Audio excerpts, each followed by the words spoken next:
I want to show you some live pictures of Bangkok. This is the site of a massive rescue operation because there are believed to be dozens of people trapped in what is now rubble. This was a 30-story tower, a skyscraper under construction.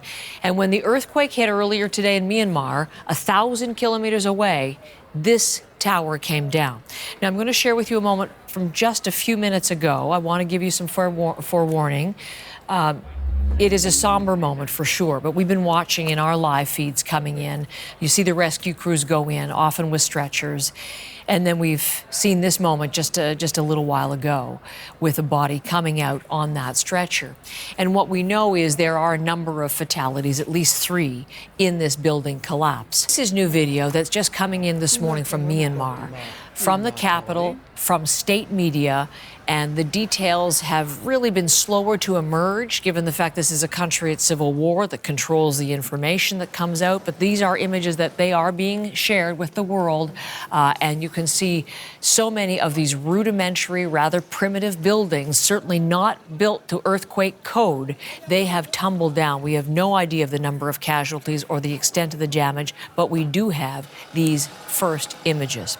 Now, Dave Grunebaum is a reporter in Bangkok, but he's lived for years in Myanmar, so he gives us the overview of the information so far.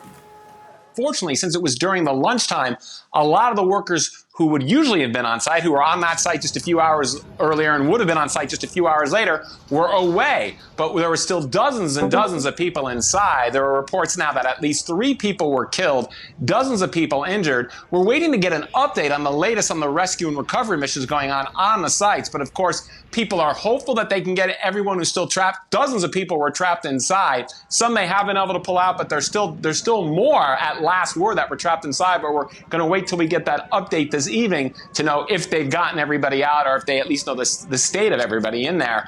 But really just a horrific scene. And we are just so far from the epicenter here in Bangkok. The epicenter being in Myanmar, to the northwest of Bangkok, far away, the epicenter outside of Mandalay, the second largest city in the country. And there are reports already within Myanmar from local media that at least 20 people have been killed. But there's so much we just don't know about what's going on in Myanmar because so many of the telecommunications lines are down. We have to keep in mind that I was based in Myanmar for the better part of 7 years, leaving in 2020. And even in the best of circumstances in that country, it is just completely under-resourced. It is one of the poorest countries in Asia, a healthcare system that's just not up to anywhere near Western standards. Rescue teams, you just don't have as many of them who have the resources you would see in Western countries.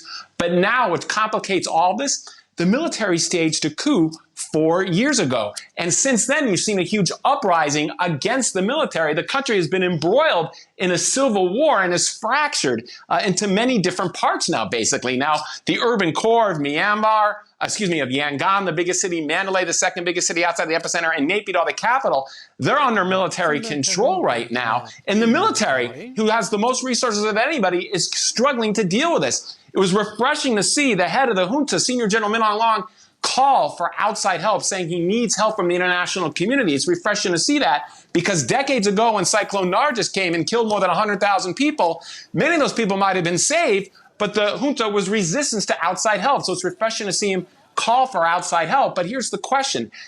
That outside help, to get to a lot of these areas that are not military control, that help's going to still need to fly into military-controlled areas. Will the military allow those people to go anywhere in the country where they're needed or not? We don't have the answer on that yet. So a lot of questions still to be answered. And a country that right now is just struggling with recovery efforts and rescue efforts to help the people. And truth is, with the communications coming out of there and the lack of the communications coming out of there, I should say, we really have very little understanding of what's really going on the ground there right now. Scenes of destruction are widespread across the region. A skyscraper under construction in the Thai capital of Bangkok collapsed, killing and injuring scores of people.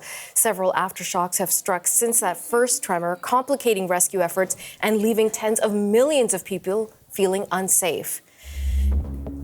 Now have a look at this map, because the earthquake was centered in Mandalay region of central Myanmar, with the tremors being felt hundreds of kilometers away. It is the most powerful earthquake to hit the densely populated region in decades. Mike Firn, he's the editor at Radio Free Asia, and he's joining us now. Mike, thank you for making time for us on what no doubt is a very, very busy and complicated day. I wonder if we can begin with a description of the moment you felt that earthquake.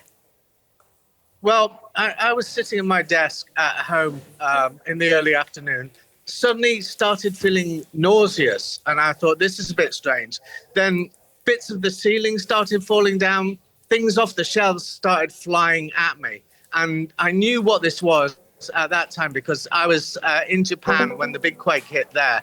And, you know, I realized this is a major earthquake. My wife's Japanese. She come running into the room. She said, get your passport, get your phone. Let's get out of the building. We walked out, and it was a scene of chaos in the corridors. There were people, they'd just come out of the shower. There was naked children, dogs running around. We were on the 43rd floor. We started walking down in pitch blackness. 2 swimming pools in our building had ruptured. There was water pouring on our heads. We got outside. For 2 hours, we sat outside, no idea what was happening. Then we got a message from the apartment operators saying, you know, there's been a major earthquake. Do not come back in the building. Do not use the elevators. And we still haven't been told when we can return. Mike, I'm just dealing with that description you just gave us of being on the 43rd floor. The lights are out. You're going down all those stairs. The swimming pools have ruptured. There's water coming down. What about the people in your building, like senior citizens, large families? How complicated was that effort of getting all those people out of the building? Well, the staff in the building were great. They were actually walking up the stairs as we were coming down, saying, is there any babies, any old people? Can we get people out? And, you know, people were having to carry their elderly relatives, their children down the stairs. You know, and we got outside. It's baking hot in Bangkok at the moment, seriously polluted.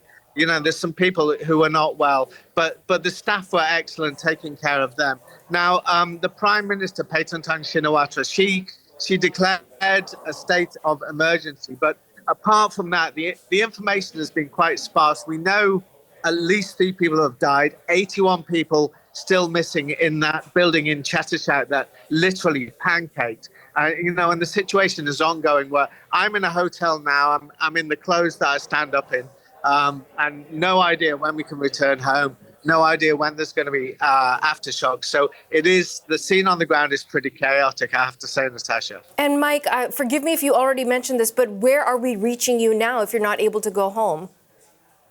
Well, I'm in Tonglo in central Bangkok. You know, we luckily found a hotel that would take us in. But, you know, the streets of Sukhumvit, the main artery through here, were locked jammed down. The cars were police were on motorbikes driving down the pavement.